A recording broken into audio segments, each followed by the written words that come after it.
I always ask this question myself, like, are we going to run out of music? A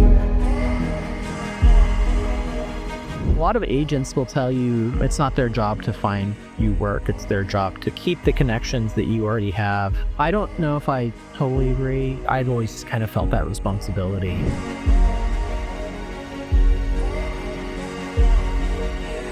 What advice would you give to those independent video game music composers who are trying to grow and put their name out there? I've always kind of believed in depth networking as opposed to breadth networking. When clients work with talent, the client does not always know what they want. Yes. That's probably a little leeway for the talent to kind of open up their creativity a little bit. It's always a little harder when you first start on a project, getting into the groove and getting into the same headspace as the development team.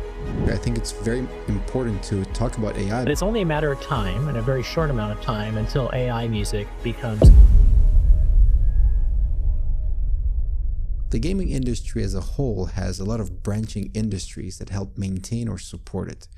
And one of those are talent agencies that represent certain individuals. Today, I had a great opportunity to speak to Jayson Napolitano, who is the founder of Scarlet Moon, a music label that represents veteran game music producers and artists. Scarlet Moon represents Norihiko Hibino, who composed the Snake Eater theme for Metal Gear Solid 3, Emmy Evans, who lent her voice for Dark Souls and Nier series, Hitoshi Sakimoto, who's the composer for Final Fantasy XII, and many more leading industry names. Jayson shares his journey in the game music industry, from entrepreneurial challenges to representing talent. He also mentions unique advice for emerging artists, the impact of AI on music, reflections on game music's cultural and therapeutic power, and much more. With that said, let's uncover Jayson's story.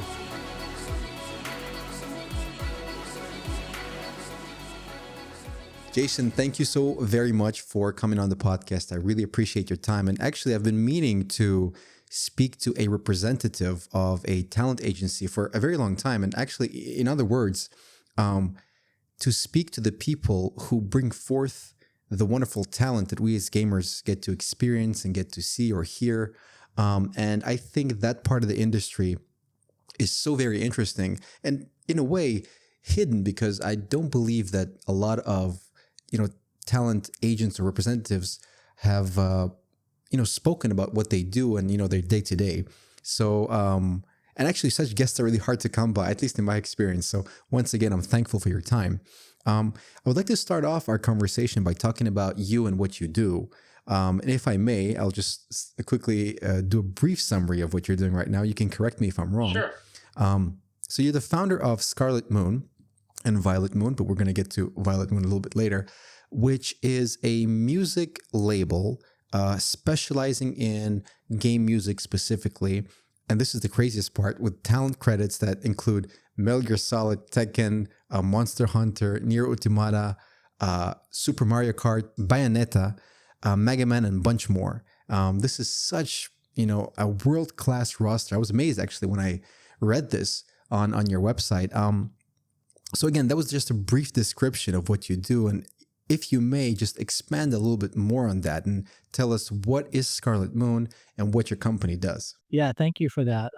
Nice way to feel built up and good about myself going into 2025. And it's the, Right. I guess, 12th year that we've had Scarlet Moon up and running. Wow. So my background in games was actually in games journalism and enthusiast media. So I was writing for various outlets to get into gaming events, E3 and those kinds of things, and always loved the music.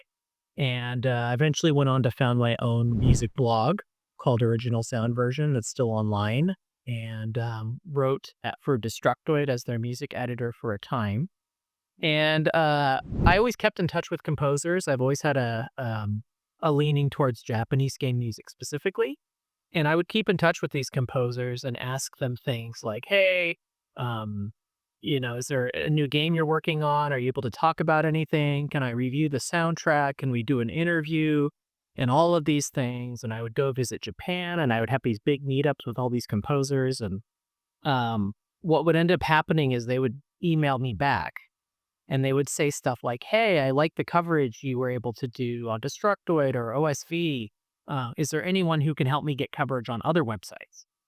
And I would say, Okay. yeah, there's one publicist who works specifically with game composers. Here's their contact. Good luck. And then they would come back and say things like, oh, I have the rights to this indie game soundtrack I did. Do you know of a record label that would release my music outside of Japan? And I would say, yes, there's one record label that's doing game music stuff in the US. Here's their contact. Good luck. And then, hey, do you know anyone who could help me find work for projects outside of Japan? I'd love to do indie games in the West. Yes, there's one agent who does that. And here's their contact. And so you can kind of see where this is going. Right, right. Nothing really came out of a lot of those referrals as much as I like putting people together and watching them do amazing stuff. So I kind of rolled up my sleeves and said, okay, it sounds like there's a need and I'm passionate about this. So we kicked off the record label to release music from artists primarily in Japan that maybe that didn't have a channel to get out to the public, and we launched our PR arm. So that's Scarlet Moon Records, and we launched Scarlet Moon Promotions, which is our PR arm, and that was publicity and press for at the time, game composers from Japan who were releasing music on Bandcamp and not telling anyone it was there, couldn't tell anyone it was there because they didn't really communicate in English. And then a year later in 2014, I guess it was 2013, we launched Scarlet Moon Artists, which these were all composers who I was already in touch with, already emailing, had done interviews with, had reviewed their stuff, communicated with regularly, met them in Japan. So it's kind of Right. a lot of composers who I was very fortunate that they put a lot of trust in me, being some like, hey, you need help? Well, I don't have any contacts, but let's start from zero and try to figure this all out together. And here we are 12 years later. And, the Wow. roster's grown. We've only had a couple people over the years drop off the roster. So it's mostly grown. And like you said, I think some of the bigger names are, Hitoshi Sakimoto's done Final Fantasy Yeah. and Valkyria Chronicles, and Norihiko Hibino who did Metal Gear Solid. But Yeah. so it's kind of we do a lot. So it's kind of Scarlet Moon is, I think of it as start to end game audio. So we can write the music and sound effects and VO. We can release it and we can promote it. And then each of those things is kind of independent as well. So if they only need music or sound, we have Scarlet Moon Artists. If they only need promotion, we got promotions. And if you only need label services, we have Scarlet Moon Records. And what Scarlet Moon Records has really kind of turned into over the years is a vehicle for soundtracks that we do with our artists, and my own personal pet projects. So I we have see. Scarlet. We have a Prescription for Sleep game music lullabies, which is an album series we Yes. produce. It's like 13 albums now, where it's game Hmm. music arranged in a soothing jazzy style for sleep, It's so relaxation, awesome. studying, and whatever. And we continue to do those. So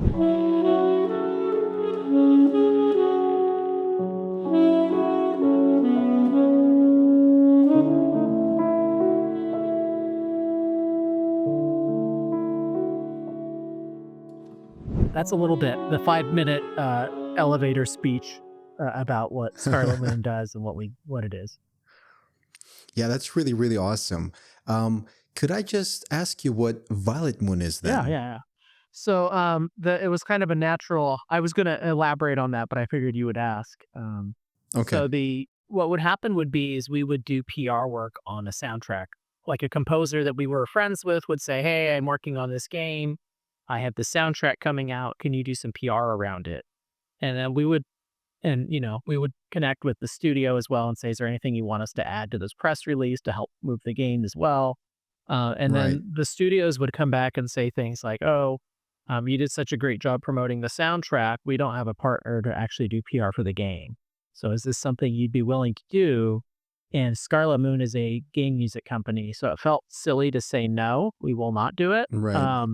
So we spun off Violet Moon Promotions, and I have a partner who works with me in that space. His name's David Bruno. He's been in the one of the first PR people I connected with when I started writing. So he's Oh been wow. doing this for 20 plus years, and Okay. he's worked at Sega and a bunch of different places and done amazing PR work. And so it's really great to be able to work with him and rely on his expertise and learn from him and partner on getting the word out about games as well as game music. Wow, that's really awesome. So in a way, you have a turnkey solutions for, let's say, indie developers who need help promoting their game, but also need help in all things music and sound. So you can take both of those problems, let's say, and provide solutions, right? Yep, and, granted, Well, that's there's thousands of composers out there, and there's right. hundreds of, PR agents and agencies, out there, and so, it's a competitive space in both of those, but some people like, especially on the audio side, to, "Okay, I don't have to hire a composer, a bunch of VO talent, and a sound designer, and find a partner for the releasing it, and, oh, you do PR too? That's something we need." So it's kind of a Hmm. nice way to kind of, bucket all these things together for people who need all those things. Otherwise, they're piecemeal and people can just pick and choose the individual services that they need. That's really awesome. Yeah, because when I was looking at your website, and it's really cool how you have the Scarlet Moon website, in the violet color and whatnot. I think I mean, on Twitter or on X now, actually, you mentioned that it could be a nod to Pokemon. I assume it is probably, right? That was me trying to, get some attention on us, Okay. on the back of Pokemon, but basically so it's funny is when we started doing Violet Moon, we were thinking what color, what color, and I really was wanting Azure Moon, and I wanted it to be blue, Oh, and, interesting. David really liked violet, and so I was like, "Okay, that's cool." And so, we did that, and, this was I guess Violet Moon was probably, like, 2016 or something that we started that. And, I joked with my wife as we had kids, I wanted to name my first daughter Scarlet and my second one Violet, and she didn't go Oh for well. that, but, it would've been fun. But then Would have they been good. announced Yeah. Pokemon Scarlet and Violet, right? Yeah, that's what they were Yeah. Yeah. called. And it Yeah. was like it was completely random that we had these 2 Oh linked wow. companies that existed pre-Pokemon Scarlet and Violet, so I tried to Oh capitalize on wow. on that and Okay. say, "Oh, look, this is funny." But, nobody really cared, so I think it's my Well, pinned I, tweet on my personal Twitter. yeah, yeah. I think I saw it there exactly. But anyways, I thought to ask because I think it would be well. Anyways, it's a wonderful coincidence nonetheless. They must have stole it from Um, us. exactly. Yeah, that's the idea, and I think the actual story is that, I guess on the spectrum of, visual light, Hmm. there's ultraviolet and there's Yeah, infrared, and so I think that's how they came up with those names. Why it's not red, I guess they already had red, so they had to come up with a yeah. different They word had for the red, and the they red happened characters to pick before. scarlet, so I guess that was just fate. Yeah. Yeah, it's really cool. It's a good coincidence for sure. I would like to revert back a little bit to when you decided to switch, when everything clicked, as you said, and you thought that there's a need for the service that you were basically doing, at random, right? And in a way, freelancing. Um, I mean, correct me again if I'm wrong, but I believe going from what is a stable job to entrepreneurship is quite a big step. No matter the age, no matter the life circumstances. In any case, it's a big step because the responsibilities add up, rapidly. Could you talk about that point in time and what did you feel like? Was it an easy transition for you, or did you feel like, look, I'm risking it here, or just generally, what was your thought process going through to start Scarlet Moon? I'm really happy that you asked this because, Mm, I think that I think I don't get to talk about this often, and I don't hide it, but, I think transparency is super important because right. in this age of social media, you only see what people are saying, what they're deciding to share in this public Yeah. forum. And it leads to a lot of people feeling inadequate, like they're not good enough, that they're not having the same level of success based Yeah. on data points that aren't even close to the real picture of things. And so as I was writing about games, um, in college, I was writing about games and started my own nerdy music blog and worked for Destructoid and started Scarlet Moon and Violet Moon. I have a day job that pays the bills, that keeps me comfortable because none of these things would, I would be starving and on the streets, especially living in California, if I was relying on, these niche, businesses to I see. sustain me. Um, I granted, like, see. it's been 12 years now. I could probably, with a two income household, Hmm. survive if I adopted a lifestyle that was, that could accommodate that, and not I maybe not see. living in California. But for sure, I think people who are like, "Oh, how does this small independent game music label and how does this person have 3 kids and this big house and, go on vacations and go to nice dinners," or whatever it is that I put out there on Yeah. social media, when, you know, that situation, they say, "Oh, well, I'm not doing it right. I am not as successful. I'm not successful unless I am able to buy a house in one of the most expensive cities Yeah. in the world." So I think I like that you asked that question because I am Thank you. not, I don't think people should hide that. There is that kind of idea that like, "Oh, maybe you should fake it till you make it," and put out the Difficult. idea that like, "Oh, I'm this huge successful entrepreneur and have this hugely successful business and rolling in the millions." But, I think a lot of people, a lot of composers, a lot of, voice actors, a lot of artists, a lot of people who are in these creative spaces, and especially in the indie game space are, um, waiting for the big break or, those kinds of Right. things. And, Right. um, and some people do, I know a lot of people who are streamers and, and people say, "Oh, how do you do that as a full-time gig and sustain yourself?" Like, "Oh, I have a day job." It's like, "Oh, okay. Yeah. Yeah." So I think like, Yeah. I think that's how it is. Yeah. So for me, there was that kind of blanket of comfort, to Of be course. able to know that I could take my time and build it. I think it perhaps inhibits your ability to grow your business though, right?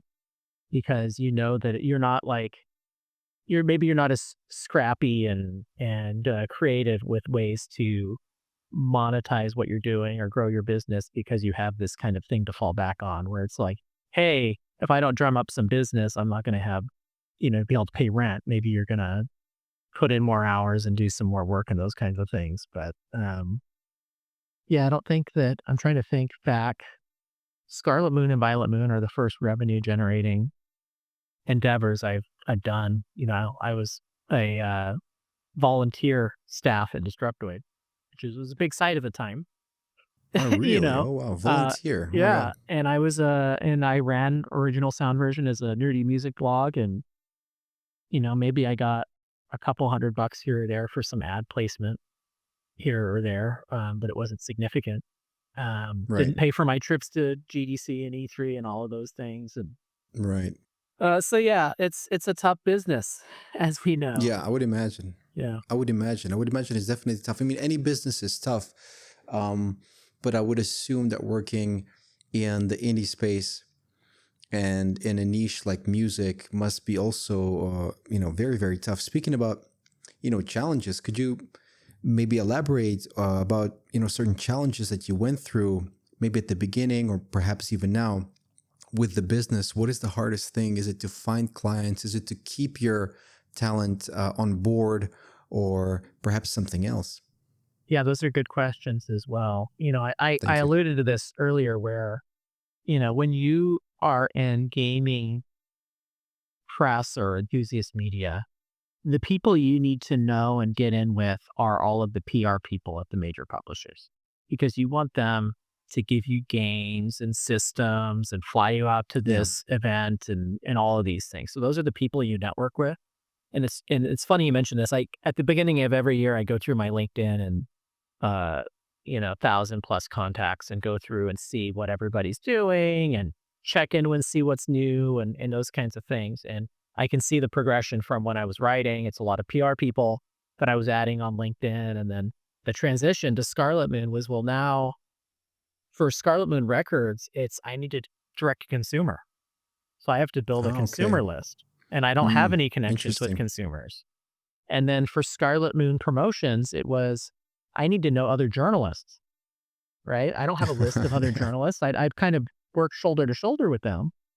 And sometimes that helps me because I have some familiarity with them from working with them previously.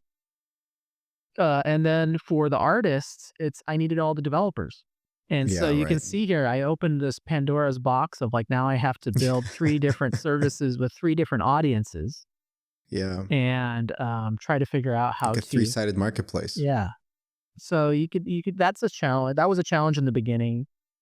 Um, I have an internal challenge, I think, to like you asked the question about retaining the talent.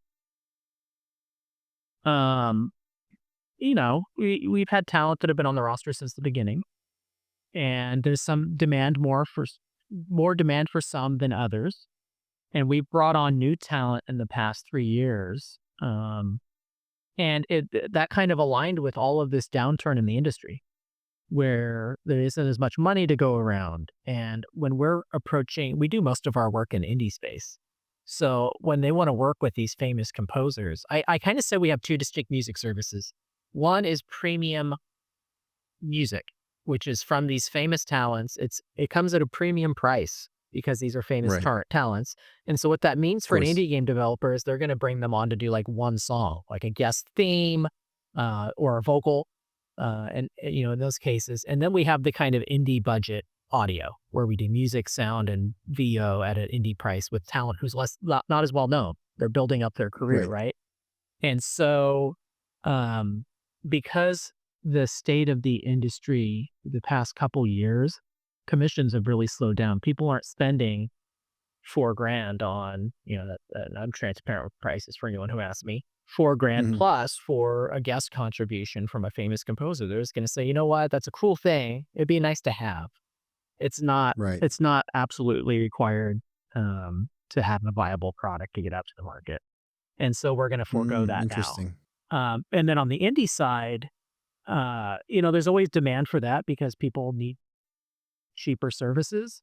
But I've seen a lot of like, oh, well, we're just going to buy some library content from the sample pack, or we have this composer who it's the same thing. So you're competing with people who have maybe they have a day job and they're not working full time because they're trying to build up their career, so they can take a lot less for their rate, or they live in an area of the world where the standard of living is lower and they can accept a lower rate.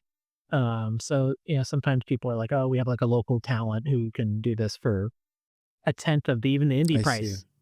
And so Mm, it's like, okay, well, I can't really compete with that. So I feel like the last couple of years were probably not the best time to bring on new talent because it's been hard to really, we've had a really big decline in the amount of work we've had come through on the music side. So those are some recent challenges. And at the end of the day, I think we have 13 or something talents. Um, there's not a lot of competition in my space. So maybe I'm broadcasting this and putting this out there, but mhm. I think the people stick with me because they know me and we're friends. Right. But Right. also it's like, oh well, there isn't another agent who's doing better. You know what I mean? It's like so there's that kind Exactly. of situation where, but I do worry about it because I feel some responsibility to these people. And for composers, the indies, the composers as well, especially the up and coming indie talent, they're trying to build their career. And so I do have the burden on me because, there's the questions come up with some of our talent of like, oh, I have this day job and I'm doing this work on games. The game work's picking up. I need more time to do the music. Do I leave my day job? And it's like, Oh, wow. and it's Yeah, for it's me, it's tough. like, well, I don't want to be responsible for Yeah. finding all the Yeah. work so that you have food to put on the table. Like that's really Yeah. scary for me. And a lot of agents will Yeah. tell you it's not their job to find you work. It's their job to kind of keep the connections that you already have hot so that when they need something, you're at the top of the list. Oh yeah, I just talked to so and so, and I just talked to Jason, and I need some music. And oh yeah, it's easy to reach out to Jason because he just emailed me 2 weeks ago. I don't know if I totally Definitely. agree, and I've always kind of felt that responsibility. But if I didn't have the comfort of having a day job and being secure, maybe I would have to change my business model in a way that, so I guess it's all kind of relative, but those are some of the challenges. Yeah, definitely. And I would assume what I want to talk to you about a bit later is AI. I would assume probably AI has a little factor to do with it now, and perhaps a major factor to do with it later on as it progresses. I sure hope not, but it's the next question I would like Yeah. to ask you. But first of all, since we're talking about indie developers and let's say composers who are just starting out, and there's a bunch of them, and I would even say as much as there's a lot of extremely talented composers out there who work for indie games or who are trying to get their name out there. Mhm. So, with your experience, what advice would you give to those independent, video game music composers who are trying to grow and put their name out there to Yeah. work on, indie games or even on AAA games, and especially to those, emerging artists who are trying to stay true to their vision, right? And in such a competitive field, because it's easy to stray away from what makes you you and try to follow the trend. But probably the best thing to do is to be yourself and to be unique. And so, what advice would you give to a person like that who's just starting out and trying to build his name? Yeah, so I get asked this question a lot. So, I think you really have to get out there into the world and be where game developers are. I see people go to GDC. GDC is my favorite event of the year. I don't know if you've Yeah. ever been, but it's No, a fun unfortunately, no. time in San Francisco, and I went last year for the first time since pre-COVID. So it's been 5 years Hmm. since I'd gone, and I was As like, oh well. man, I miss this. But you need to be where game developers are. Don't go to GDC and sign up for the audio track because you're an up and coming composer and only hang out with other composers the entire time. If you want to, maybe you do some of that to gain skills if you need it. But for the most part, you should be playing games, talking to developers, making friends. And I really promote, a lot of people come in like, oh, I got a network. Got a network, got to shake hands, Yeah. got to collect as many cards as I possibly can. And it's like, okay, Right. like, yes, but I've always kind of believed in um, depth networking as opposed to breadth networking. So Well, that's interesting that you say developing that. meaningful connections with people and becoming friends with those people, and those are the people who are going to ask you to when something comes up, they're going to come knocking at your door. Um, Right. we have the fun saying in it's across game music industry, but we have a Discord. It's pretty active, and a lot of composers and game developers there. And you've probably maybe you've heard of Dynac, Dynac. That's our No. go-to. Do you need a composer? So anytime you beat somebody and shake their Ah. hand, oh, do you need a composer? Do you need a composer? Oh, you followed me on Twitter. Do you need a composer? I'm following you. Do you need a composer? And then the opposite of that is INAC, which is I need a composer, I which see. that's what you want, right? You want people to come to Right. you and say, I need a composer. And so I think you're Hmm. going to accomplish that through depth networking as opposed to breadth networking. Right. So that's one thing. There are places online you could be. There's the game dev hashtag on Twitter. There's Screenshot Saturday. Those same two hashtags now exist on Blue Sky. Following, following and engaging with projects that mean something to you. You might take it upon yourself to do an image. Some people will do like a little. You have to be careful about that, because you don't want to. If I'm a composer working on a project and somebody online is like, "Oh, I did a rescore," as a kind of a Yeah. fun little project as a tribute. You maybe you cause some offense, but finding tasteful ways to show off what you can do or that you really are a fan of Yeah. something, I think goes a long way. And I'm trying to think of what other venues and forums should people be at, but I think GDC and any place where indie games are, and meeting people and not writing people off because they can't help you right now. It's like, is this person somebody that I care to know? Because you never know where people are going to end up.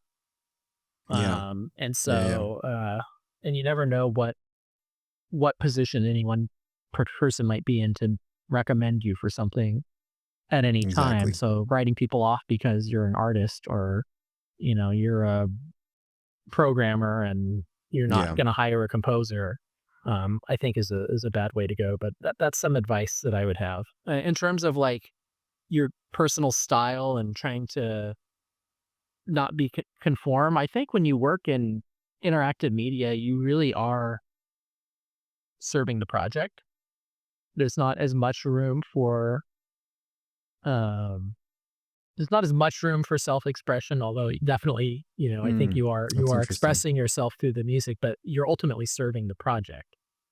And I this see is what you're stuff that saying. I Right. gather from our talent. When I talk to them about their philosophies on it, they're really there to serve the project. Um, they do have their unique signature style that they Yeah. hope people are hiring them because they want that. What you really don't like is, somebody comes to you and says, "We want to work with Hiroki Kikuta because we love Secret of Mana," and then uh, they have a very strict reference that you need to adhere to, and it's nothing like music that he writes. Yeah. And then it's like, I see. okay, like it's not very enjoyable for the composer then to be like, okay, I guess I'll write this thing for you because you're paying me, but Hmm. I don't derive any personal Any joy. satisfaction or joy Yeah. creatively from doing this for you. It's just like a paid job. So I think when people come to you and say, we want you because we like your sound and we want you to take this on for us, is the ideal situation. It doesn't always happen that way, especially on the lower end when you're doing up and coming work. You kind of just need to Yeah. take everything and gain as much experience as you can. And I think that style will eventually come out. And as you do projects, people will hear those and say, this happens to us all the time. Like, oh, for indie composers, oh, you did this game, we loved that soundtrack, and so we had that as our reference music in our game. And when we came time to Yeah. hire a composer, we said, oh, why don't we just reach out to that composer and have them do our game too? So that's kind of like the Yeah. the the dream. What really caught my attention was when you were talking about, breadth and not, sorry, depth and not breadth, Hmm. right? In terms of networking. And I think that's so on point here because I've mentioned this a few times with a few of my other guests in terms of networking. But I mean, in my experience, so many times in events or networking events, people talk for the sake of talking. And it just, nothing really comes out of it. And it's all, just kind of wind blowing in the air without any consequence. So that's, I think, a very interesting point that you mentioned to, in a way, be a bit more meaningful with who you speak and how you speak to them, right? And pay attention to what they do. But a question that arose for me right now is actually, um, when clients work with talent, and again, I might be completely wrong, but I would assume that the client does not always know what they want. Yes. And when the client expresses what they want, the talent might interpret that information and then from that information derive something very unique. So, in these types of situations, or in your experience, can the talent tell to the client, look, I understand what you're saying. I can see that you don't really know what you're doing, but let me show you what I got. Give me some time. Let me be creative here and let me give you what you need. Does this work? Is this a way that music is composed currently? And if so, that's probably a little, leeway for the talent to kind of open up their creativity a little bit, right? Yeah, I think every client is different, right? And so some have experience making games, some it's their first, some are hobbyist musicians, some don't know anything about music, some I see. are very discerning, some are not. And so there's Hmm. kind of a vast array of types of clients you work with. What we do to try to minimize like revisions and problems is that one, we usually have some reference like, hey, you're picking this composer because maybe they've done something in a similar style, or you like the production that they can do and at the right rate, and we're telling you that we can do it. Maybe we do a little demo of 30 to 60 seconds to show like, oh, we haven't done exactly this kind of sparkly pop tune, but I know that this composer could do it. So let's write you a quick demo. We'll show you that. And then once it comes time to work on the project, it's really about we have a sound document that's like a Excel spreadsheet that's basically what is the song? How long is it? Does it loop or not? What are some keywords? What's the context in the game? Give us some assets if you have them. Link us to some reference songs. And so with all of that direction, we have a pretty good hit rate, I think, with submitting I it see. and getting it accepted. Sometimes you're right, people don't really know what they want, and then you're kind of left, like, writing something and they say that's not it. Yeah, We it's have a tough. revision we have a, we have a, resource page, by the way. That's another thing I would recommend for any composer, specifically scarletmoon.com/resource.html. And on that Hmm. resource page is this sound document that anyone can download and use with whether if you're a dev, you Oh, can. the Excel file, I Yep. mean. Any dev can pull that and give it to their composer. Any composer can pull that and give it to a dev. We have a contract. We have our contract on there, our boilerplate contract. So a dev could use that with their composer. The composer can use that with their dev, and that has Oh, stuff wow. in it. Like the reason that I thought to bring that up was it has a revisions clause in it. And what our agreement has is one total rewrite, start over from scratch, and two minor revisions of a current deliverable asset Mm, included. And we've never I held see. anyone to that. We've definitely done more than two retakes on a single asset. We had to threaten one once when we were on like the fourth Obviously, one total time. rewrite. It was like, you Oh really my don't. God. They're like, can you do a Celtic thing? Can you do a cinematic thing? Can you do a jazz thing? And it's like, you don't know what you want. Like, pick which one of these is the one you like the direction of the best, and we'll continue to work on Right. that one. Otherwise, we have to kind of go back to our contract and say, Right, right, right. so we've never really, usually we have a pretty good success rate with the sound on. It's always a little harder when you first start on a project, kind of getting into the groove and getting into the same headspace as the development team. Usually the first asset you submit has the most revisions, and it tends to um, improve. Your success rate improves as you continue down the project. Um, but certainly, we've delivered stuff that seemingly met the request, and the developer didn't get it. And the composer has attempted to explain why this meets the requirements and are the requirements actually different. And sometimes the developer says, "Oh yeah, sorry, I'm not really musical. That's actually really awesome that you did this and considered that and included this musical element that is tied into the world this way." Yeah. And then other times they say, "Yeah, I don't know. I just don't like it." So then you That's the worst, then huh? you're kind of like, "Okay, well, we'll try it again. Hmm. Can you get us some new references and maybe clarify this piece of the direction so we can try to get closer this time?" So it's really all over the place. Um, Yeah, I would imagine. I think it's such a I had one composer on the podcast, and I was telling him how what a creative endeavor it must be to be in a room with a composer and a developer where the developer says his vision and the composer shares his vision, and together you come up with something unique, and it's just a beautiful synchrony of ideas that creates this wonderful tune that fits. But the reality, as you say, is that sometimes yes, it's like that, but other times it's just the complete opposite. And it's a shame that sometimes yeah. it's like that. I hate when you said like, oh, I just don't like it. Oh my, I've been in those situations, not in music, but Yeah. in design and graphic Yeah. design, and it's just like, oh my god. Can you explain why? Like, can you tell me why you don't like it? Yeah. And then half the time it's like, oh, we have a lot of RPG composers. So it's always Hmm. like, oh, we want you to make this sound like Chrono Trigger. And it's like, Mm. okay, so, you have Hiroki Kikuta writing something for writing in a kind of like his spin on what he would think is Chrono Trigger. And it's like, oh, well, it doesn't sound Yeah. exactly like Chrono Trigger. It's like, well, Chrono Trigger was composed by Yasunori Mitsuda. Yeah.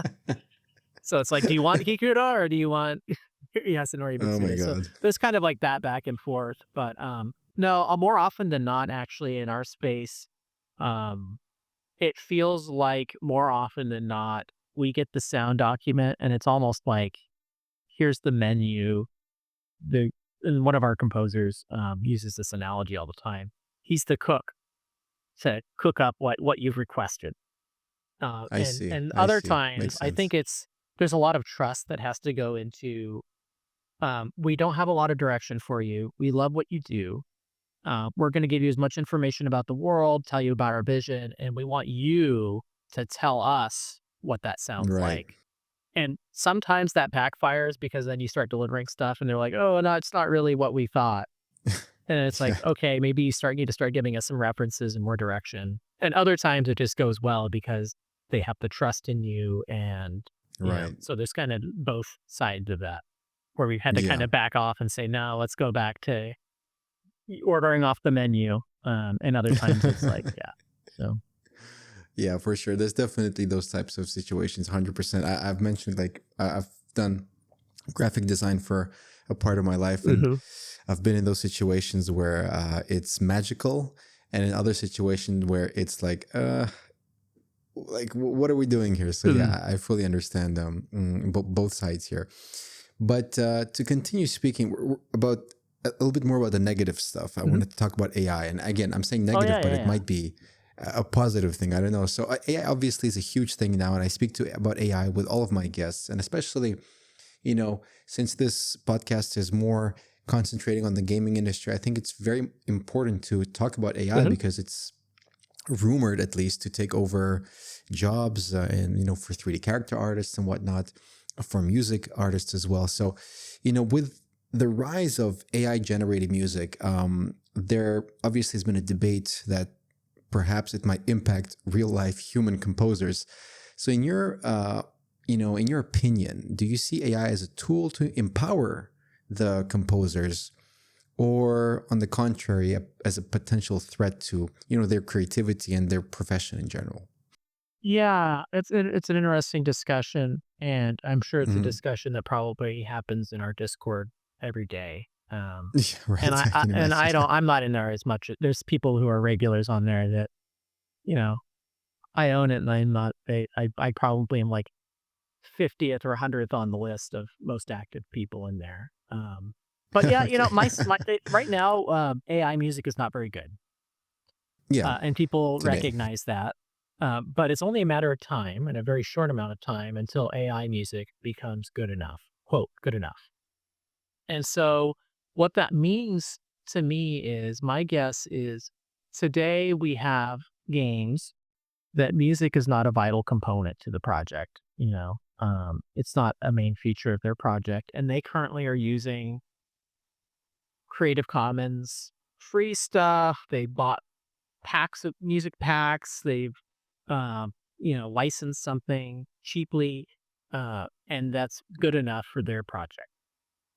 And so my Got it. guess is AI will definitely encroach on that space. It's like, oh, the music's not a big important part of this, so therefore I'm just going to have something original made because maybe it's slightly cheaper than pulling from somebody's library or one of these sample packs. I see. And maybe it'll be I similarly see. priced. I don't really know what the model of how when it creates audio, are you having to pay a subscription for the engine that's doing that, but I don't know enough about it, but my guess is that's where it's gonna get utilized a lot.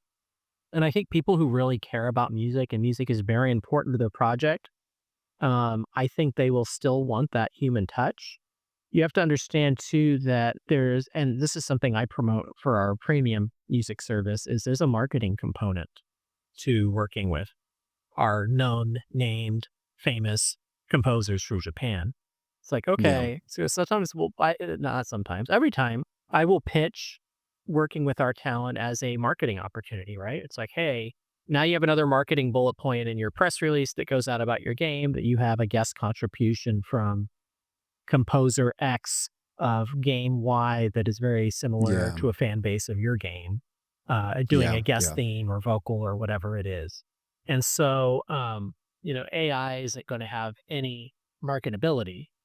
Um, And, the question is like, oh, well, if I spend $10,000 on a couple tracks from one of these famous composers, am I going to sell s- so many more games just based on that than I'm going to recoup $10,000? I see. People will Hmm. ask me that. And I'm like, I don't have the answer. And the answer is probably no, Mm, because it's not about just that thing being the sole attraction for your project. You need to have a compelling project that is the whole package. It needs to be fun. It needs to be compelling. It needs to have great audio. It needs to look great.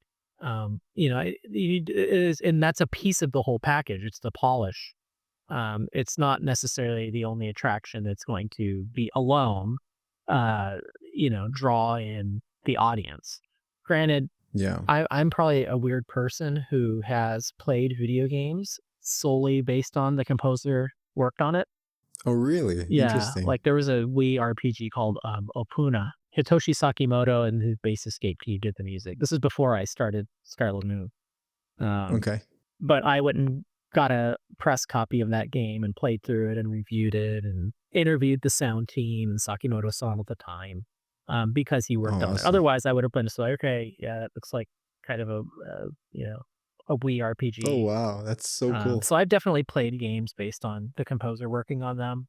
I don't know how many people do that, but so for me, maybe that would be something that they got an extra sale because they had that composer attached to it. But if he'd only done a guest song on it, maybe I would have been less compelled to have I gone and see. played it. But the fact that he did the whole soundtrack was something that I was excited about. So that's my take on AI. I think it'll get better. I think it'll replace a lot of the low end where maybe it doesn't matter or people don't really recognize the value of having good audio. And there will be successful games that are successful in spite of um, having not great audio because it was AI generated.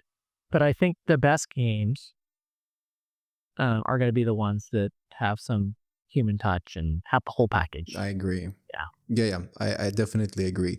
Well, I mean, AI learns from what has already been created, Yeah. right? So, I was speaking about this earlier with another guest. No matter what you write to the AI, if you need something unique, it will never produce something that never existed before. Everything it produces, it creates from something that already exists. So I think I agree with you 100%. If we're talking about perhaps AAA titles or some game that is that requires a unique touch, it has to be a unique human composer touch. I think at the same time, I think any human composer is drawing from something that Ah, is okay, less quantifiable. yeah, I see what you're And saying. so they're going to be like, oh, I listened to all this stuff growing up and I had these life Mm, experiences and I heard this music and that has some influence on what it is that I'm creating as an individual artist. So is yeah, anything really completely original and unique? Like, I don't know, like you have uh, the whole Metal who Gear knows? Solid controversy, right? Where the theme With James was, Bond. yeah, it was pulled. There was like wasn't it like a old, very 100-year-old Russian A Russian song. symphony Oh, or you're talking something? about the main theme. Oh my Yeah. goodness, yeah. When they showed the video to Hideo Kojima during a press conference.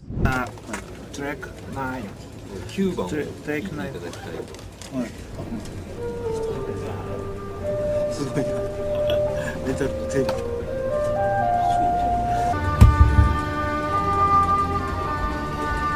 すごいなこれ確認ゲームです。あこれ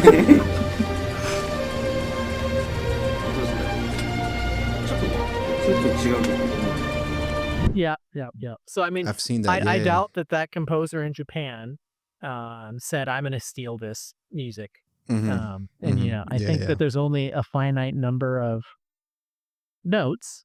And I watched a Right, YouTube video right. on this one time. I said, because I always ask this question myself, like, are we going to run out of music? Music, right? Yeah. Yeah. And so they did this whole video about, if it's all ones and zeros and it could be a 0 or 1 and you have a 4-minute audio file, what are all the variations of that? But that's not discernible, so it needs to be a measure. If you took to the measure level and put that together into a 4-minute song, what are the number of variations you could do, and they had this whole methodology. And they basically That's said, no, interesting. you'll never run out of new music. But I still have a hard time Oh, believing that. really? I still have a hard time believing that.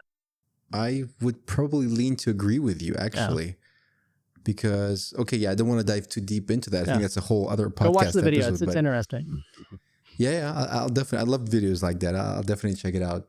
But oh, what? But right now you brought such a crazy memory about the video with Hideo Kojima listening to the Russian composer. I saw the video a couple of years ago, and I was amazed myself because I mean I'm a huge Metal Gear Solid fan.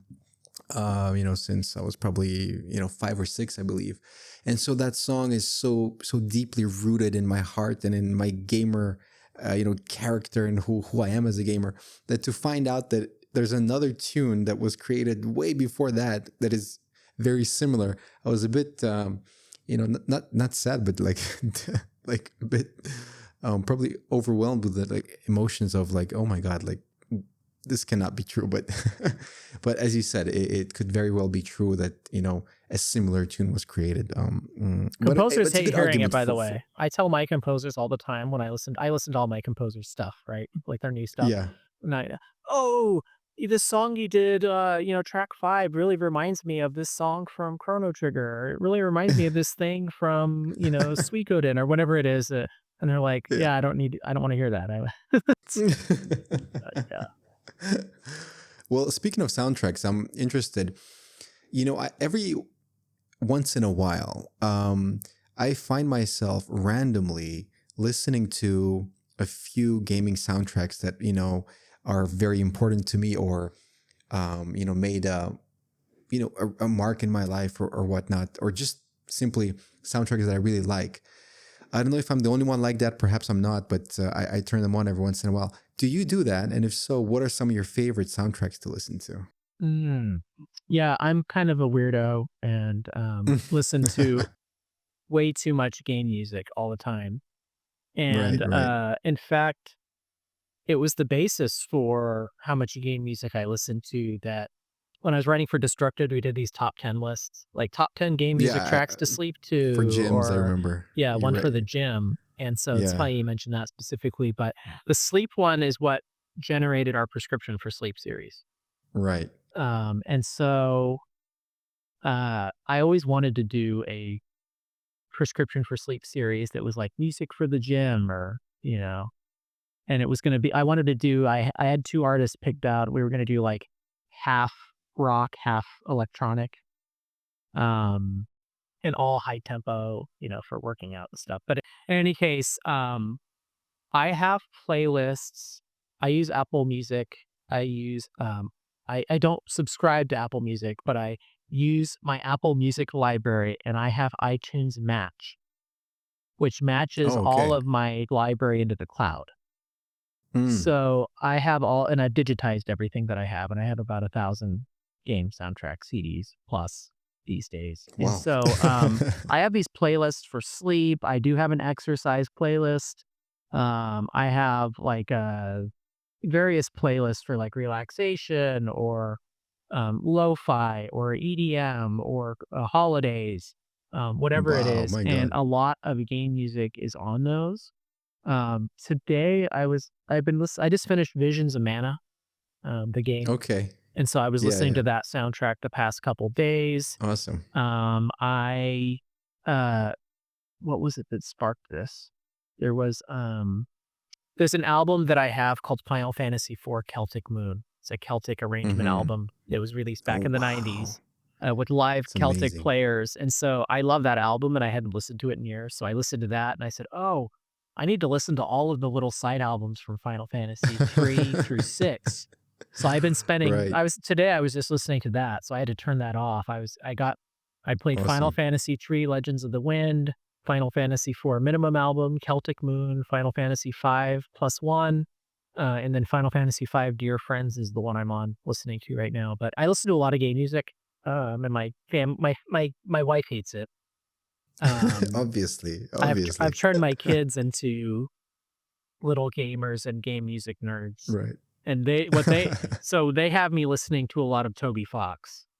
So they'll say, yeah, my youngest will be like, hey, can you tell, the digital assistant whose name I'm not going to say because it'll turn on. Can you Right. tell the digital assistant to play this song from Undertale or this song from Deltarune? So Awesome. yeah, they're getting into it too. I'm on a mission to do that. I have a 3-year-old, soon to be 3-year-old, and I'm on a mission to get him into gaming. I'm in the same situation as you. My wife is so not against, but like an absolute opposite of a gamer. She Yeah. doesn't even understand what it is and what's the whole deal about it. And I'm slowly but surely getting my son to fall in love with gaming. I hope. So that's really cool. It's very interesting actually to hear that you listen to so much music. I really connect to that. I understand, the charm in that, and I mean, if I had a collection of 1,000 CDs, I'd do the same. But my collection of the soundtracks that I like is vastly smaller. But yeah, thank you for sharing that. Talking about some of the artists that you work with, for me personally, as a fan of Metal Gear Solid, the fact that you work with Norihiko Hibino, is that the correct way of saying his name? Norihiko Hibino? Norihiko Hibino. Norihiko Hibino. There we Correct. go. Just wanted to make sure that I'm saying it correctly. So the fact that you work with him is just so awesome. And I believe I've seen a few videos of him and, of how he works. And he's just such an inspiration. I mean, not only for me, but I'm sure for many others. Although I'm not a musician whatsoever, he's still an inspiration for me after creating such a, absolutely legendary soundtrack for Metal Gear Solid 3, Snake Eater, which, that's one song that I listen to very regularly, actually. So what was it like collaborating with him, working with him, and how has his experience influenced, Scarlet Moon's projects and the general vision of the company, perhaps? Yeah, it's great that you're a fan of him and bring him up specifically. I think he's probably the composer on the team, at least from Japan, that I kind of have the longest history and closest Mm, relationship with, on a personal nice. level. And so, oh geez, back in 2006 or seven, I probably I knew that he communicated in English. He is proficient English speaker, Yeah, based he's on having gone to very, yeah. Berkeley, and I guess he was working at a movie theater in Boston. Okay. Wow. And so I reached out via email. We got in touch. He's very entrepreneurial. He's a very entrepreneurial guy. And at the Hmm. time, he had a studio called Gem Impact. And it was him and a bunch of other composers who've gone on to do great things since Gem Impact kind of disbanded. But he had Gem Impact, which was his sound team that did really high level projects and a lot of Metal Gear stuff and Ninja Blade and a bunch of other things. Blast Rider, the anime series, and he had a jazz venue in Tokyo Right. that he could identify like up and coming players, and then he had a recording studio for Wow. games and production and all kinds of stuff that he was doing. In fact, we went to GDC and I prepared his talk because all of the American composers wanted to know about how rates and payment work for composers in Japan. So we gave a talk on Hmm. that at that Interesting. GDC, and he was also there to receive the Distinguished Alumni Award from Berkeley for his Oh, entrepreneurial wow. work. And so, even though I was writing at the time, I did work with him on promotional stuff. It's kind of how I started getting the idea that maybe I should be doing some PR stuff. Helped him coordinate his trip to GEC, and set up appointments and meetings for him with people that might be of interest for him to meet with. Um, and so he's been a part of my life since almost I'd been in the industry. And, he's been here and stayed with us. We've been to Niigata, Japan, where he lives now, and stayed there. Our Awesome. kids exchange letters every now and then. I Amazing. was just in Japan in October, and we had a big Scarlet Moon composer meetup with the Hmm. kids and stuff. And he Nice. couldn't make it. He was kind of far away, but he was in town a couple days earlier, so I was able to get breakfast with him. And yeah, he's such an interesting guy. At some point, this must have been 2011 or 12. he started, I guess he had this like midlife crisis where he didn't want to work on violent video games. He didn't think he was contributing in a positive way to the world. And he wanted I to see. help people with music. So he started I doing see. Okay. therapeutic music. And he started Okay. developing this therapeutic sound system that he has done called the Rinshu. It's like a wood Interesting. carved, it looks like a yacht, but it's wood carved in Japan. And basically, you have a Wow. sound source, and the wood vibrates like a violin or a guitar would, and produces the sound waves from the wood. So you're looking Oh, around for wow. like a Interesting. cone speaker, but there's no paper cone speaker. The sound is coming out of the wood because that's what's Oh my vibrating and goodness. creating the sound waves. And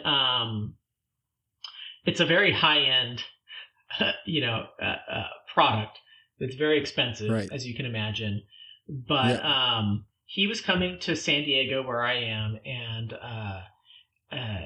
I was doing some work in healthcare, specifically in hospice care, and he wanted to learn more about that. Like, oh, hospice, I've heard about that in Japan. So I introduced him to a harp therapist who was working in the hospice space, and was able to facilitate them connecting. And they went and recorded a bunch of music for the library for this device, and really Awesome. kind Right of on. changed the. When he is interviewed and talks about this, he credits this as really kind of solidifying his approach to go into therapeutic music, was seeing the stuff that was going on at hospice and the applications of Hmm. music and how it helps people and these kinds of things. And so when I started Scarlet Moon, it made sense that, I would represent him. And then on the label side, I said, it would be really fun to bridge the gap between your game music work and your therapeutic music work. Would be like he had this duo called Gentle Love that was already doing albums of like therapeutic music. I said, why don't we do some like arrange albums in that with that band? It's Interesting. really him on Okay. sax and Ayaki on piano.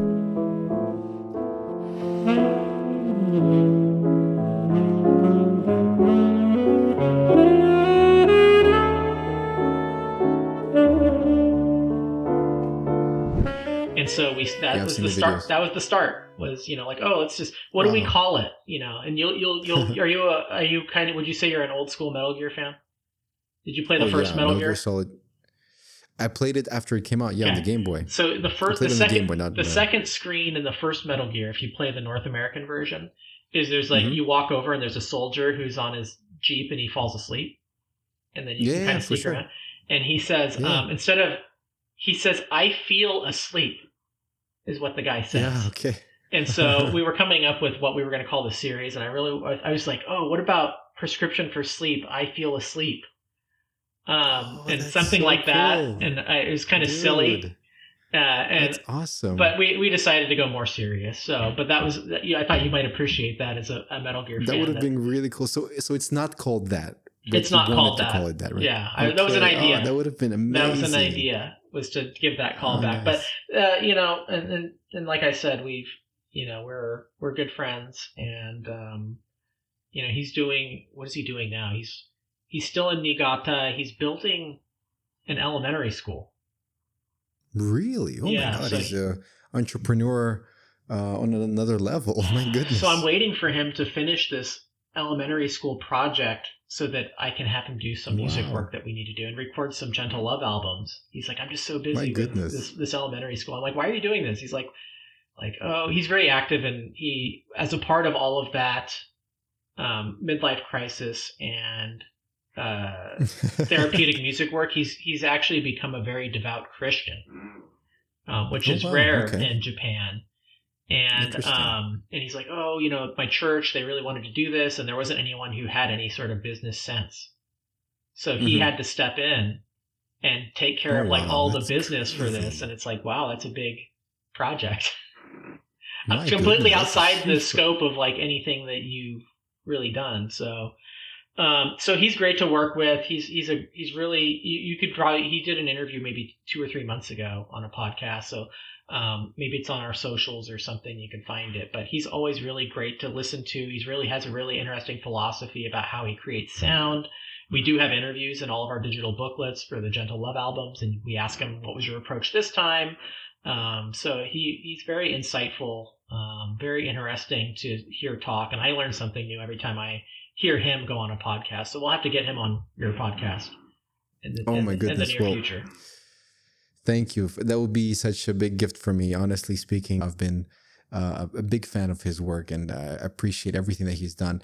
And I knew that he was going to be a person like this. Like the way you described him right now, I had 100%. I was 100% sure that he was such a person. He was so open-minded. He was so energetic. He was so talented, and He's very humble. all the positive things. And very chill. And humble, I would imagine, for sure. He's very very zen. It would be an honor to speak with him. Thank you very much for the opportunity. So Jayson, to finish off our conversation, I think it would be, probably wise to ask you, what do games mean and represent to you?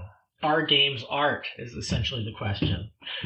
Essentially, everybody has their way of answering this question and their own interpretation. For me, and I say this about game music as well, it's a lifestyle to me. Okay. I don't know if you've gotten that answer. No, actually, no. I mean, for me, it's like so ingrained in everything in my life. I mean, you can see probably in the background here, I have my action figures here. This is my curio cabinet that has some of my coolest game music soundtrack things that are displayable.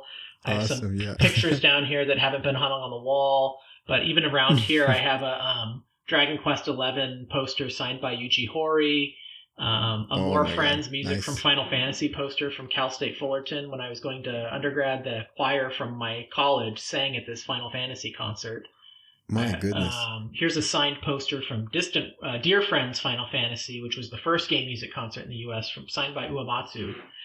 Wow. I have all the game music, the game music playlists, video games everywhere. My kids are into it.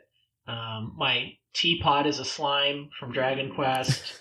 I have slime earrings, slime shirts, game shirts. So it's a big part of my life. And sometimes with all of this ancillary stuff, and especially being an adult, right, it's just hard to find time to actually get back to the base core of what spawned this lifestyle, which is playing video games. And the industry is not taking risks right now because of the way things are. And actually, I would say for the last almost decade, we've been doing these HD remakes, and it's like there's so many games and so many things to experience that I don't have. There's not enough time in the world in a lifetime to get through it all now. There's so much media. That it's frustrating to me when all of these remakes come out because it's like I have to play it, but I really would just want to play something new that I haven't played before. But Suikoden 1 and 2 remasters coming out. I'm going to play that in March. I might have to. Our company is named Scarlet Moon is the name of the evil empire in Suikoden. That's where the name comes from, by the way. And that's so, awesome. My goodness, even that.